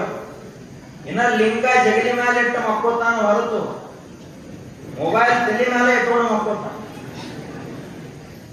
ಮೊಬೈಲ್ ಕಳಿತು ಅಂದ್ರೆ ಅರ್ಧ ಹಾರ್ಟ್ ಮಂತಾಗಿರುತ್ತೆ. ಡಾಕ್ಟರ್ಗಳ ಕಡೆ ಒಯ್ಯಬೇಕು. ಶಿವಯೋಗಿಯ ದರ್ಶನ ಆಗಬೇಕು ಜೀವನದಲ್ಲಿ ಮನುಷ್ಯನಿಗೆ. ಅವಾಗ ಇಡೀ ಜೀವನ ಬದಲಾಗುತ್ತೆ. ಇನ್ನು ಕೆಲವೊಬ್ಬರು ಎದ್ದ ಕೂಡಲೇನ ರೊಕ್ಕ ನೋಡ್ತಾರ. ಲಕ್ಷ್ಮೀ ದರ್ಶನ ಆಗಬೇಕ್ರಿ ಎದ್ದ ಕೂಡಲೇ. ಇವತ್ತೇನರೇ ಒಂದು 500 ರೂಪಾಯಿ 1000 ರೂಪಾಯಿ ಲಾಭ ಆಗಬೇಕು, ನುಸ್ಕಾನ್ ಆಗಬಾರ್ದು ಅಂತಂತಾರ. ಆದ್ರ ಆ ಊರ ಗೌಡ ಏನಿತ್ತಲ್ಲ, ಅವ ಊರೊಳಗೆ ಹೋದ ಕೂಡಲೇ ಮೊಟ್ಟ ಮೊದಲಿಗೆ ಯಾರ ದರ್ಶನ ಆಯಿತು ಅಂದ್ರೆ ಸಾಕ್ಷಾತ್ ಶಿವ ಸ್ವರೂಪರಾದಂತ ಶಿವಯೋಗಿಗಳ ದರ್ಶನ ಅವನಿಗಾಯಿತು. ದರ್ಶನ ಆದ ಕೂಡಲೇ ಬಹಳ ಆನಂದ ಆಯಿತು. ಯಾವುದು ನನಗೆ ಇಷ್ಟು ವರ್ಷದ ಜೀವನದಲ್ಲಿ ಆಯುಷ್ಯದಲ್ಲಿ 100 ಎಕರೆ ಹೊಲ ಇದ್ರೂ ಸಿಕ್ಕಿಲ್ಲಲ್ಲ, 100 ಚೀಲ ಕಾಲ ಬೆಳೆದ್ರೂ ಸಿಕ್ಕಿಲ್ಲ, ಊರ ಗೌಡಿಕೆ ಇದ್ರೂ ಕೂಡ ಯಾವುದು ಸಿಕ್ಕಿಲ್ಲಲ್ಲ, ಅದು ಇವತ್ತು ಈ ಶಿವಯೋಗಿಯ ದರ್ಶನದಿಂದ ನನಗೆ ಸಾಧ್ಯವಾಯಿತು ಅಂತ ಅವನಿಗೆ ಅನಿಸ್ತು. ಸಾಷ್ಟಾಂಗ ನಮಸ್ಕಾರವನ್ನು ಮಾಡಿದ ಆ ಊರ ಗೌಡ. ನಮಸ್ಕಾರ ಮಾಡಿದ. ಅಲ್ಲೇ ಉಳಿದಂತಹ ಎಲ್ಲ ರೈತ ರೈತರು ಇದ್ರು. ಅವರನ್ನು ಒಂದು ಪ್ರಶ್ನೆ ಅದ ನಮ್ದು ಬಹಳ ದಿವಸದಿಂದ, ಆ ಪ್ರಶ್ನೆಗೆ ತಾವು ಉತ್ತರ ಕೊಡಬೇಕು ಅಂತ ಕೇಳಿದ್ರು. ಅವರು ಎಲ್ಲ ರೈತರು ಕುಡ್ಕೊಂಡು ಏನ್ ಹೇಳ್ರಿ ಅಂತ ದಾಶಮಯ್ಯನವರು ಕೇಳಿದ್ರು. ಇವರ ಪ್ರಶ್ನೆ ಏನಿತ್ತು ಅಂದ್ರ,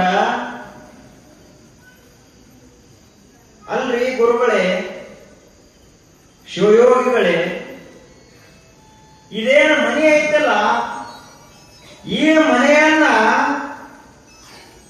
ಹಿಂದ ನಮ್ಮ ಅಜ್ಜ ಕಟ್ಟಿಸಿದ್ದ, ನಮ್ಮ ಅಪ್ಪಗೆ ಬಿಟ್ಟು ಕೊಟ್ಟ. ಅಪ್ಪನೂ ಅದ ಮನೆಯಲ್ಲಿದ್ದ, ನನಗೆ ಬಿಟ್ಟು ಕೊಟ್ಟೀಗ.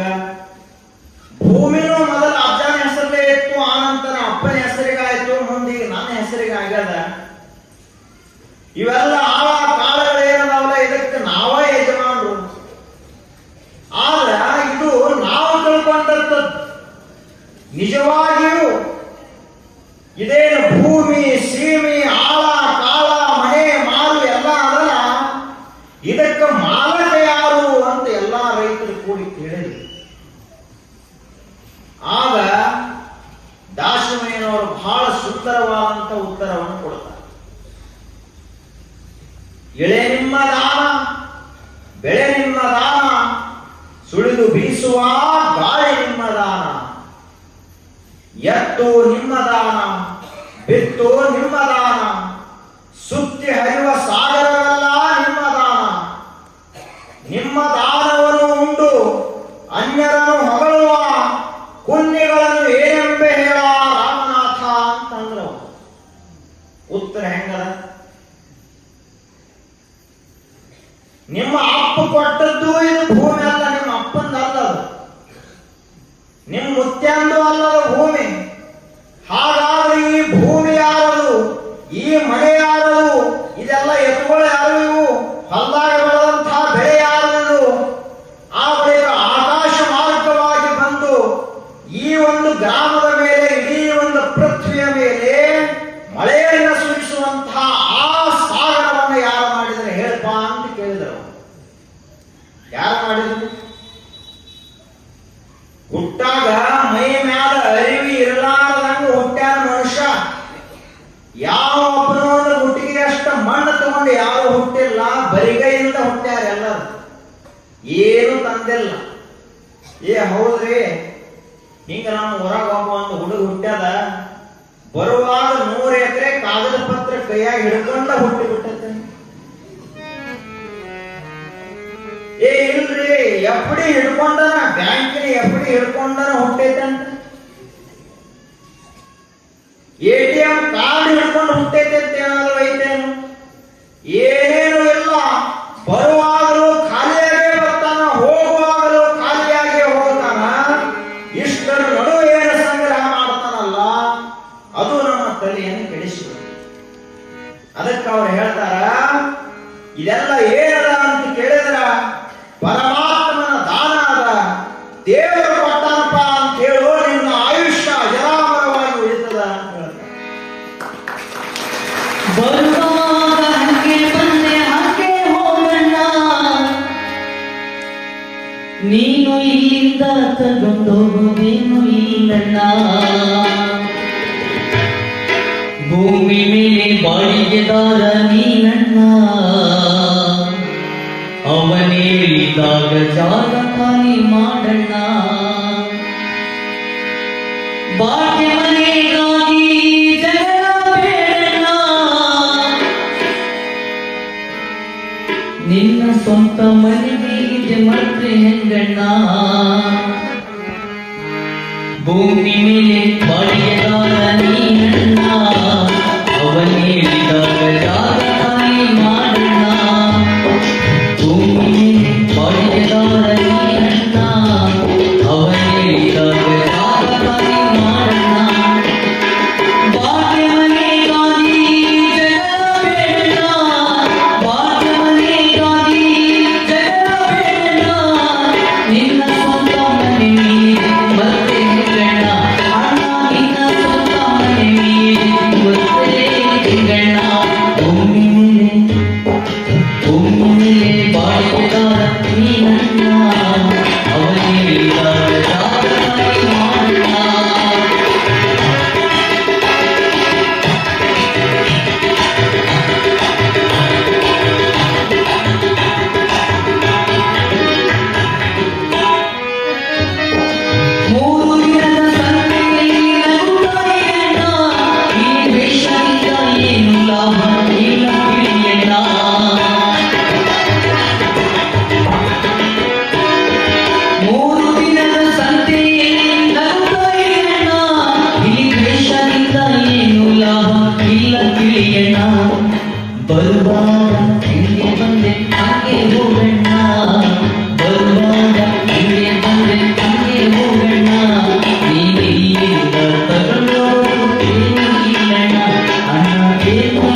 ಮನೆ ಮೀದೆ ಮತ್ತೆ ಚಂದ್ರಣ್ಣ.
ಜಗತ್ತು ಪರಮಾತ್ಮನ ದಾನ, ದೇವರ ಸೃಷ್ಟಿ.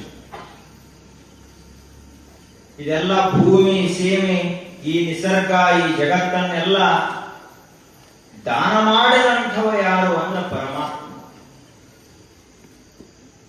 ಆದ್ರ ನಮ್ಮ ತಿಳುವಳಿಕೆ ಏನಿರ್ತದಂದ್ರ, ಮನೆ ಯಾರು ಕಟ್ಟಿಸಿದ್ರು, ನಾನ ಕಟ್ಟಿಸೇನ್ರಿ ಅಂತಂತ. ಇದು ಹೊಲ ಎಲ್ಲ ಯಾರು ಮಾಡಿದಾರ, ನಾನ ಮಾಡಿದವ. ಮೊದಲೇನಿತ್ರಿ, ನಾವು ಬ್ಯಾರೆ ಆಗೋ ಕಾಲ ಅರ್ಧ ಎಕರೆ ಹೊಲ ಬಂದಿತ್ತು, ಬರೀ ಅರ್ಧ ಎಕರೆ. ಈಗ ಎಷ್ಟಾಗ್ಯದ ಅಂದ್ರೆ 20 ಎಕರೆ ಮಾಡೇನಿ, ನಾ ಬೆವರು ಸುರಿಸಿ ದುಡ್ದೇನೆ ಅಂತ ಅಂತಾನ. ಮತ್ತೆ ಇವ್ರಿಗೇನು ಬರ್ತದ್ರಿ, ಮಕ್ಕಳಿಗೆ ಎಲ್ಲ ನಾ ದುಡ್ದೇನೆ ಅಂತ ಆಗೈತಿ ಅಂತ ಅಂತಿರ್ತಾರ. ಆದ್ರ ಆ ಅಜ್ಜಗ್ ಗೊತ್ತಿಲ್ಲ ಕಲ್ಲು ತಯಾರು ಮಾಡಿದವ ಯಾರು ಅಂತ ಅಜ್ಜಗ್ ಗೊತ್ತಿಲ್ಲ. ಹಾಳು ಮಣ್ಣು ತಯಾರು ಮಾಡಿದವರು ಯಾರು, ಕಟ್ಟಿಗೆ ತಯಾರು ಮಾಡಿದವರು ಯಾರು, ನೀರು ತಯಾರು ಮಾಡಿದವರು ಯಾರು, ಬೆಂಕಿಯನ್ನು ತಯಾರು ಮಾಡಿದವರು ಯಾರು, ಇಡೀ ಸಮಸ್ತ ಪೃಥ್ವಿಯನ್ನೇ ಜಗತ್ತನ್ನೇ ತಯಾರು ಮಾಡಿದಂತಹ ನಿರ್ಮಾತೃ ಯಾರು ಅಂತ ಅಜ್ಜ ಮಾಡ್ತಾನೆ. ಅದಕ್ಕೆ ಹಿಂಗ ಮಾತಾಡ್ತಾನೆ. ಹಿಂಗ ಒಬ್ಬ ಸಾಹುಕಾರ ಇದ್ದಾವ ಒಂದು ಊರಾಗ. ಸಾಹುಕಾರಗಳು ಹೆಂಗಾಗಿರ್ತಾರ, ಎಲ್ಲೋ ಕೆಲವೊಂದಿಷ್ಟು ಸಾಹುಕಾರಗಳು ದಾನ ಧರ್ಮ ಮಾಡಿ ಸಾಹುಕಾರ ಆಗಿರ್ತಾರ. ಬಹಳ ಮಂದಿ ಸಾಹುಕಾರಗಳು ಬಹಳ ಜಿಪುಣ ಇರ್ತಾರ, ಬಹಳ ಬಿಗಿ ಕೈ. ಅವರು ತಪ್ಪಿ ಸಮೇತವಾಗಿ ಒಂದು ಪೈಸಾ ಕೆಳಗೆ ಬಿಡೋದಿಲ್ಲ, ಅಷ್ಟು ಜಿಪುಣ ಇರ್ತಾರ. ಅಂಥ ಒಬ್ಬ ಜಿಪುಣ ಸಾಹುಕಾರ ಇದ್ದ ಒಂದು ಊರೊಳಗೆ. ವಯಸ್ಸು ಎಷ್ಟಾಗಿತ್ತು ಅಂದ್ರೆ 70 ವರ್ಷ ಆಗಿತ್ತು. ತಪ್ಪಿ ಸಮೇತ ಯಾರಿಗೂ ಮುಸ್ರಿ ಕೈಯಿಂದ ಕಾಗಿ ಸಹಿತ ಹೊಡೆದಿದ್ದಲ್ಲಿ, ಅಷ್ಟು ಜಿಪುಣ. ಊಟ ಮಾಡಾಗಿ ಏನಾದ್ರೂ ಮುಸ್ರಿ ಕೈಯಿಂದ ಹೊಡೆದ್ನಿ ಅಂದ್ರೆ 2 ಅಗಳ ತಿಂದು ಹೋತಂದ್ರೆ ಏನ್ ಮಾಡೋದು? ಕೆಲವೊಂದು ಮಂದಿಗೆ ದಾನ ಮಾಡಿದ್ರೆ ನಿತ್ಯ ಹತ್ತೋದಿಲ್ಲ. ಆ ಬಳಿಕ ಅಂಥ ಜಿಪುಣಿದ್ದ ಆಕಸ್ಮಿಕವಾಗಿ ಅವನ ಜೀವನದಲ್ಲಿ ಒಂದು ಘಟನಾ ಘಟಿಸಿತು. ಏನು ಅಂದ್ರ, ನಾವೆಲ್ಲ ಹೋಗುವಂತದ್ದ ಅಂತಿಮ ನೆಲೆ ಯಾವುದು ಅಂದ್ರೆ ಯಮಧರ್ಮನ ಕಡೆಗೆ ಹೋಗಬೇಕು. ಅವರು ದಿನ ಬಿಡುವಿರಲಾರ್ದಂಗೆ ಈ ಜಗತ್ತಿನಲ್ಲಿ ದುಡಿಯುವವರು ಯಾರು ಇದ್ರ ಯಮದೂತರು. ಅವರಿಗೆ ಹಗಲೇನೋ ರಾತ್ರಿಯೇನೋ ರಜಾ ಕೊಡಂಗಿಲ್ಲ ಯಮಧರ್ಮ. ಇವತ್ತು ರವಿವಾರ ಏನಪ್ಪಾ ಸೂಟಿ, ಭೂಮಿ ಮೇಲೆ ಯಾರೂ ಸಾಯಂಗಿಲ್ಲ ಅಂತ ಹಿಂಗಿಲ್ಲ. ಸಾವಿನ ಮನೆಗೆ ರಜೆ ಅನ್ನುವಂಥದ್ದೇ ಇಲ್ಲ ಇಡೀ ವಿಶ್ವದಲ್ಲಿ, ಸೂಟಿ ಇಲ್ಲದ. ಹಂಗ ಅಲ್ಲಿ ಸೂಟಿ ಇಲ್ಲ. ಯಮದೂತರು ಬಂದ್ರು, ಯಮ ಎಲ್ಲ ಸರಿಯಾಗಿ ಹೇಳಿ ಕಳಿಸಿದ್ದ. ಇವರು ಯಮದೂತರು, ಮಾಲಕರು ಸರಿ ಇರ್ತಾರ, ಆಳುಗಳು ಮರಗಳು ಇರ್ತಾವ. ಹಂಗೆ ಯಮದೂತರು ಯಾವುದೋ ಗುಂಪಿನಲ್ಲಿ ದಿನಂಪ್ರತಿ ಈ ಕೆಲಸ ಮಾಡಿ ಮಾಡಿ ಸ್ವಲ್ಪ ಏನೋ ಬ್ಯಾಸರಕ್ಕೆ ಬಂದಿತ್ತು. ಅವ್ರು ಏನ್ ಮಾಡಿದ್ರು ಅಂದ್ರ, ಈ ಮನೆಗೆ ಬರೋ ಬದಲಿಗೆ ಈ ಮನೆಗೆ ಬಂದ್ರು.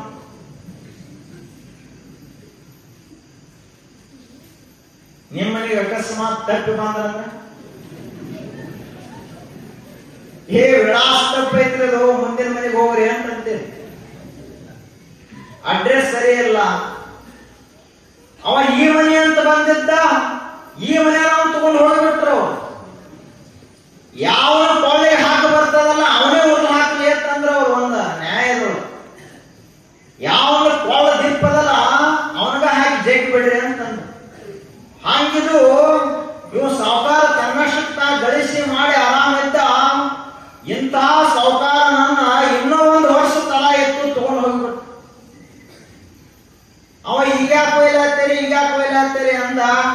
ಅವ್ರಂದ್ರು ನಿಂದ ಟೈಮ್ ಎಷ್ಟ ಐತಪ್ಪ, ಮುಗ್ದೈತಿ, ಇದ್ರಾಗ ನೀ ಏನು ದಾನನೂ ಮಾಡ್ಲಿಲ್ಲ, ಧರ್ಮನೂ ಮಾಡ್ಲಿಲ್ಲ, ತಗೊಂಡು ಹೋಗಿ ನೇರವಾಗಿ ನರಕಕ್ಕನ ಓದ್ಬಿಟ್ಟು ಅಲ್ಲಿಂದ ಅಲ್ಲಿ ಚಿತ್ರಗುಪ್ತರು ಅಂತ ಇಬ್ಬರು ಲೆಕ್ಕಪತ್ರ ಮಾಡೋರದಾರ ಮ್ಯಾಲ, ಚಿತ್ರ ಮತ್ತು ಗುಪ್ತ.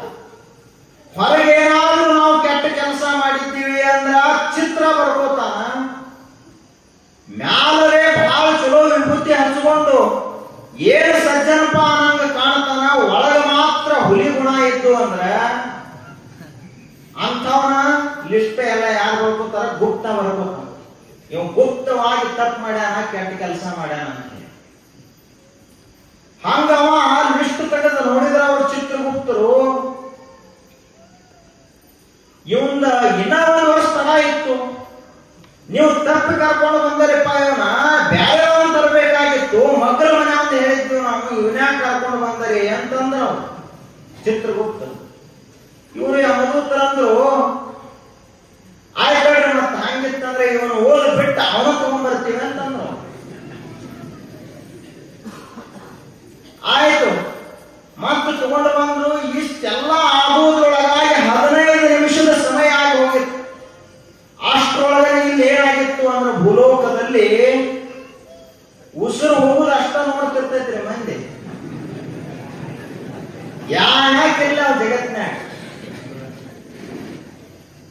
ದುಡ್ಡು ದಾರಿ ಬಿಡಿಸೈತಿ ಅಂತ ಭಜನಾ ಪದ ಹಚ್ಚೆ ಬಿಡ್ತಾರ. ಎಷ್ಟು ದಿನ ಇಲ್ಲೇ ಇರತಿ, ಅವು ಭಜನಾ ಬಹಳ ಚಂದ ಹಾಡ್ಯಾರ. ಅವು ಚಲೋ, ಅವ್ ಸತ್ತಾಗ ಹತ್ತು ಭಜನಾ ಬೇರೆನೇ ಅದಾವು. ಅವಟ್ಟು ತರ್ತಾರ, ಓಂ ನಮಃ ಶಿವಾಯ ಗಾಡಿ ಹಚ್ತಾರ. ಇಲ್ಲಿ ಕೆಲವೊಂದು ಊರೊಳಗ ಪೆಂಡಾಲ್ ಹೊಡೆದ್ರು, ಎಲ್ಲ ಮಾಡಿದ್ರು. ಇಷ್ಟೆಲ್ಲ ಮಾಡಿ ಸ್ನಾನ ಮಾಡಿಸ್ರಿಪ್ಪ, ಕೊನೆ ಸ್ನಾನ ಮಾಡಿಸ್ರಿ ಅಂತ ಸ್ನಾನಕ್ಕೆ ತಗೊಂಡು ಹೋದ್ರು. ಸ್ನಾನ ಮಾಡಿಸಿ ತಂದ ಸರಿಯಾಗಿ ಕೂಡಿಸಿ ಪಟಕಾದ ಸುತ್ತಿ ಮಾಡಿ ಚಲೋ ಕುಡಿಸಿದ್ರು ಮಧ್ಯಾಹ್ನ. ಆ ಬಳಿಕ ಇಷ್ಟೆಲ್ಲ ಆಯ್ತು. ಎಲ್ಲಾ ಕಡೆ ಫೋನು ಮಾಡಿದ್ರು, ಎಲ್ಲ ವಾಟ್ಸಪ್ ಫೇಸ್ಬುಕ್ ಎಲ್ಲಾ ಕಡೆ ಮೆಸೇಜ್ ಹೋಯ್ತು. ಹಿಂಗ ಸಾವುಕಾರ ವಾದತ್ತ ಎಲ್ಲಾ ಕಡೆ ವಾದ ಇದ್ದ ತರನೇ ವಾದ. ಅಲ್ಲಿಂದ ಇಷ್ಟೆಲ್ಲ ಆಯ್ತು. ಎಂದು ಅಳ್ಳಾರ್ದ ಮಂದಿ ಸಹಿತ ನಾಟಕ ಮಾಡಿ ಅಳಬೇಕಲ್ಲ.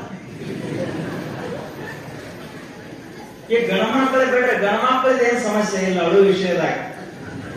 ಅವ್ರೇನ ಗಣಮಕ್ಕಳು ಬಿಡ್ರಿ, ಅವ್ರಿಗೆ ಅಳೋದು ಬರುದಿಲ್ಲ, ಬಹಳ ಗಟ್ಟಿ ಹೃದಯ ಇರ್ತದ. ಕಣ್ಣಾಗಿ ನೀರು ಬಂದದ ನೋಡಿಲ್ರಿ ಇವ್ರಿಗೆ ಅಂತಾರ. ಹೆಣ್ಮಕ್ಕಳು ಒಂದು ವೇಳೆ ಅಳದೇ ಇದ್ರ ಏನ್ ತಿಳ್ಕೊತಾರಂದ್ರ, ಕಾಳಜಿನ ಇಲ್ರಿ ಇವರು, ಹಿಂಗಾಗಿ ಮುದುಕನ್ನು ಕೊಂದು ಹೋಗುದ್ರು ಅಂತ. ಎಂತ ಚಲೋ ಇತ್ರಿ ಮುತ್ಯ, ದಿನ ಆಲದ ಕಟ್ಟಿಗೆ ಬಂದು ಎಷ್ಟು ಚಲೋ ಮಾತು ಹೇಳ್ತಿದ್ದ.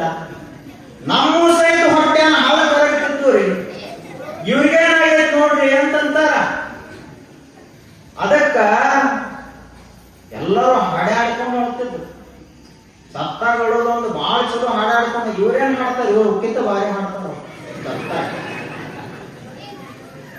ಗವಾಯಿಗಳು ಯಾಕಡೆ ಹತ್ತುದಿಲ್ಲ.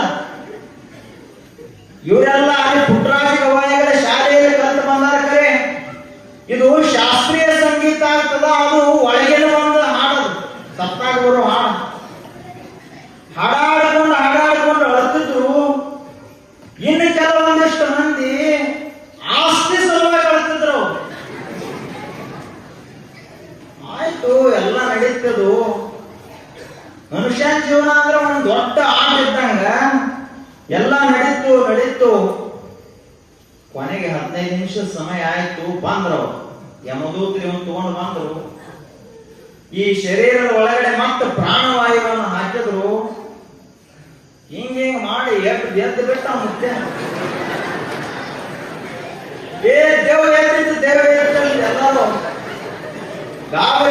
ಗಾಬರಿ ಆದ್ರು.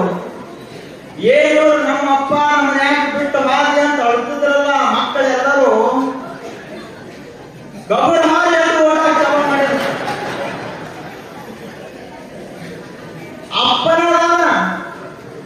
ಅಪ್ಪ ಎಂದರೆ ಮಕ್ಕಳಿಗೆ ಏನಾದ್ರು ಮಾಡ್ತಾನೆ.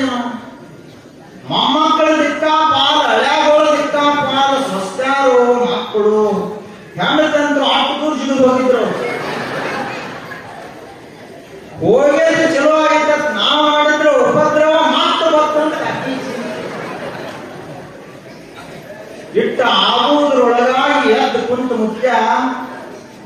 ಅಷ್ಟ್ರೊಳಗನ ಬರೇ 15 ನಿಮಿಷದ ಸಮಯದೊಳಗ ತಿಜೋರಿ ಚಾವಿ ತಕೊಂಡು ಬಿಟ್ಟಿದ್ದ ನಾವು. ಸಣ್ಣ ಮಗ, ದೊಡ್ಡ ಮಗ ಆಸ್ತಿ ಕಾಗದ ಪತ್ರ ನಾವು ತಗೊಂಡು ಬಿಟ್ಟಿದ್ದ.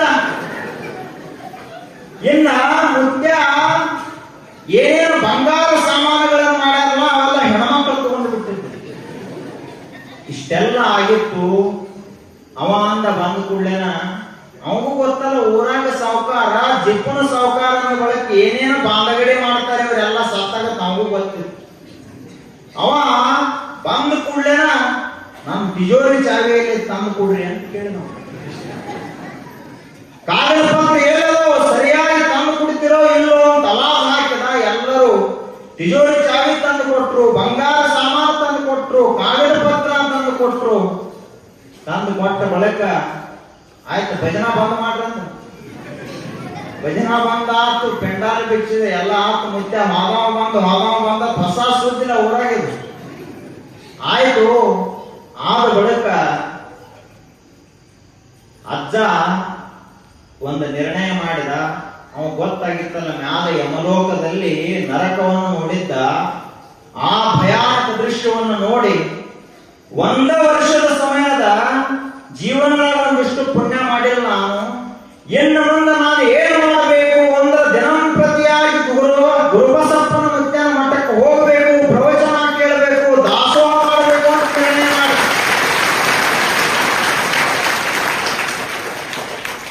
ಇಟ್ಟ ದಿವಸ ಒಟ್ಟ ಮಠದ ಕಡೆ ಹೆಜ್ಜೆನ ಬಂದಿತ್ತಿಲ್ಲವು. ಆದ್ರೆ ಈದೇನು ಪ್ರಸಂಗ ನೋಡಿದಲ್ಲ ಈ ಕಡೆ ಬರ್ಲಾಕ್ ಚಾಲೂ ಮಾಡಿದ. ಅಲ್ಲಿಂದ ದಾನ ಮಾಡಿದ, ಧರ್ಮ ಮಾಡಿದ. ದಿನಂಪ್ರತಿ ಸಾಧು ಸಂತರು, ದೀನರು, ದಲಿತರು, ಬಡವರು, ಅನಾಥರು ಇವರೆಲ್ಲರಿಗೆ ಕರ್ಮಕರದ ಉಳಿಸಿದ, ಕರ್ಮಕರದ ದಾನ ಮಾಡಿದ. ಏನೇನು ಚಲೋ ಕೆಲಸ ಮಾಡ್ಲಕ್ ಸಾಧ್ಯ ಐತಲ್ಲ 1 ವರ್ಷದಲ್ಲಿ ಎಲ್ಲಾ ಚಲೋ ಕೆಲಸ ಮಾಡಿದ. ಆ ಬಳಿಕ ಕೊಟ್ಟ ಕೊನೆಗೆ ಇನ್ನೊಂದು ಚಲೋ ದೊಡ್ಡ ಕೆಲಸ ಏನು ಮಾಡಿದ ಅಂದ್ರ 100 ಎಕರೆ ಹೊಲದೊಳಗ 90 ಎಕರೆ ಮಕ್ಕಳಿಗೆ ಪಾಲ ಮಾಡಿ ಕೊಟ್ಟ. 10 ಎಕರೆ ಹೊಲ ಏನು ಮಾಡಿದ ಅಂದ್ರ ಇದು ದಾನ ಧರ್ಮಕ್ಕಾಗಿಯೇ ಸದಾಕಾಲ ಮೀಸಲಾಗಿರ್ಲಿ ಅಂತ ತಿಳ್ಕೊಂಡು 10 ಎಕರೆ ಎಲ್ಲ ಏನು ಮಾಡಿದ ಅಂದ್ರ 10 ಪ್ರಕಾರದ ಹಣ್ಣುಗಳನ್ನು ಹಚ್ಚಿದ. ಸದಾ ಕಾಲದಲ್ಲಿಯೂ ಈ ಹೊಲಕ್ಕೆ ಯಾರು ಬರ್ತಾರಲ್ಲ ಅವರೆಲ್ಲ ಈ ಹೊಲದೊಳಗೆ ನೆರಳಲ್ಲಿ ಕುಂತ್ಕೊಂಡು ಪ್ರಸಾದ ಮಾಡಿ ಹೋಗಬೇಕು, ಬರೀ ಫಲಾಹಾರ ಸೇವನ ಮಾಡಿ ಹೋಗಬೇಕು ಅಂತ ಮಕ್ಕಳಿಗೆ ಹೇಳಿ. 1 ಹಣ್ಣು ಸಹಿತ ನೀವು ಹರಿಬ್ಯಾಡ್ರಿ. ಇದು 10 ಎಕರೆ ಯಾರ ಸಲುವಾಗಿ ಅಂದ್ರೆ ಇಡೀ ಊರ ಸಲುವಾಗಿ, ಇದು ದಾಸೋಹದ ಸಲುವಾಗಿರ್ಲಿ ಅಂತ ಮೀಸಲಾಗಿಟ್ಟ. 1 ವರ್ಷದ ಸಮಯ ಮುಗಿತ್ತು. ಬಂದ್ರು. ಆದ್ರೆ ಈಗ ಹಳ್ಳಿಲ್ಲ. ಅಜ್ಜ ಬಹಳ ಸಂತೋಷದಿಂದ ಆಯ್ತು ಬರ್ತಾನೆ ನಡ್ರಿ ಅಂತ ವಾದ. ಚಿತ್ರಗುಪ್ತರು ನೋಡಿದ್ರೆ ಮಾತ್ರ ಎಷ್ಟು ತೆಗೆದು ಆದೋರ್ ಸರಿ ನೋಡಿದ್ದೀವಿ, ಇಷ್ಟು ಪಾಪ ಮಾಡಿದ್ದೀವ, ಏನ್ ಅದರ ಬದಲಾತು ಅಂತ ನೋಡಿದ್ರು ಎಷ್ಟು ಪುಣ್ಯ ಮಾಡ್ಯಾನಿ ಮುತ್ಯ ಒಂದ ವರ್ಷದಲ್ಲಿ. ಅದಕ್ಕೆ ಇವನನ್ನು ಏನ್ ಮಾಡಬೇಕು ಅಂದ್ರೆ ಸ್ವರ್ಗಕ್ಕೆ ಕಳಿಸ್ಬೇಕು ಅಂತ ಖಾವ ಬರ್ಬಿಟ್ರು ಅವ್ರು. ಸ್ವರ್ಗಕ್ಕೆ ಅಜ್ಜ ಸ್ವರ್ಗದಲ್ಲಿದ್ದ ಪುಣ್ಯ ಮುಗಿಲಾಕ ಬಂತು. ಅಟ್ಟೊತ್ತಿನೊಳಗೆ 10 ಎಕರೆ ಹೊಲದಾಗೇನು ಗಿಡ ಹಚ್ಚಿದ್ಲ, ಇವೆಲ್ಲ ಬಹಳ ದೊಡ್ಡವಾಗಿದ್ದು.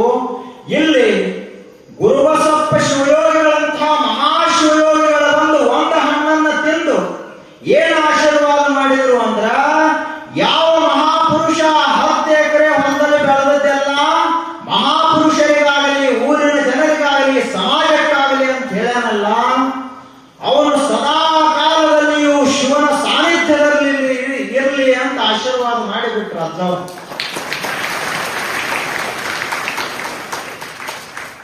ಅವನಿಗೆ ಎಂದಿಗೂ ಕೂಡ ನರಕ ದರ್ಶನವಾಗದೇ ಇರಲಿ, ಸದಾ ಕಾಲ ಅವನು ಸ್ವರ್ಗದಲ್ಲೇ ಇರಲಿ ಅಂತ ಹರಿಸಿಬಿಟ್ರು ಒಬ್ಬರು ಮಹಾತ್ಮರು. ಅದಕ್ಕೆ ಅವನ ಮಂತ್ರ ಅಂತಾರ ಪ್ರಸಾದ ಮಾಡುವಾಗ, ಶಿವಯೋಗಿನಃ ಸಂತೃಪ್ತ ತೃಪ್ತೋ ಭವತಿ ಶಂಕರ ತೃಪ್ತ್ಯಾ ತನ್ಮಯಂ ತೃಪ್ತ್ವಾ ತೃಪ್ತಿ ವೇದಿ ಚರಾಚರಂ. ಒಬ್ಬರು ಶಿವಯೋಗಿಗಳಿಗೆ ಒಬ್ಬರು ಮಹಾತ್ಮರಿಗೆ ನಾವು ಉಣಿಸಿದ್ರ ಅವರು ತೃಪ್ತ ಆಯ್ತು ಅಂತಂದ್ರು ಅಂದ್ರೆ ಇಡೀ ಜಗತ್ತಿಗೆ ಉಣಿಸಿದಂಗ ಅಂತ ತಿಳ್ಕೋರಿ ಅಂತ ಹೇಳ್ತಾರೆ. ಹಂಗ ಆ ಮನುಷ್ಯ ಎಲ್ಲ ಉಣಿಸಿದ ಆ ಹಣ್ಣನ್ನು ತಿಂದಂತಹ ಶಿವಯೋಗಿಗಳ ಆಶೀರ್ವಾದ ಮಾಡಿದ್ರು. ಅಜ್ಜ ಮುಕ್ತನಾಗಿ ಹೋದ. ಪ್ರವಾಸಕ್ಕೆ ಹೋಗುವುದದ, ಎಲ್ಲಿಗೆ? ಯಮಲೋಕಕ್ಕೆ ಹೋಗುವುದದ. ಯಾರೇ ಬರ್ತೀರಿ? ರಿಸರ್ವೇಶನ್ ಮಾಡಿಸ್ತಿರ್ಲ, ಕಾಶಿಗೆ ಹೋಗ್ಬೇಕು, ಅಮೆರಿಕಾಕ್ಕೆ ಹೋಗ್ಬೇಕು, flight ticket, train ticket, bus ticket. ಇದು ಯಮಧರ್ಮನ ಲೋಕಕ್ಕೆ ಹೋಗುವಂಥದ್ದು ಅನ್ನದ. ಈ ಟಿಕೆಟ್ ಯಾರಿಗೂ ಸಿಗಬಾರದು. ಗುರುಬಸಪ್ಪನವರ ಶಿವಯೋಗಿಗಳ ಭಕ್ತಿಯ ಟಿಕೆಟ್ ನಮಗೆಲ್ಲರಿಗೂ ಸಿಕ್ಕು. ನಾವೆಲ್ಲರೂ ಮುಕ್ತರಾಗಿ ಹೋಗೋಣ ಅಂತ ಹೇಳ್ತಾ, ನಾಳೆ ದಿನ ಮತ್ತೆ ಈ ಚರಿತ್ರೆ ಮುಂದುವರಿತದ ಅಂತ ಹೇಳ್ತಾ ಈಗ ಮಹಾಮಂತ್ರ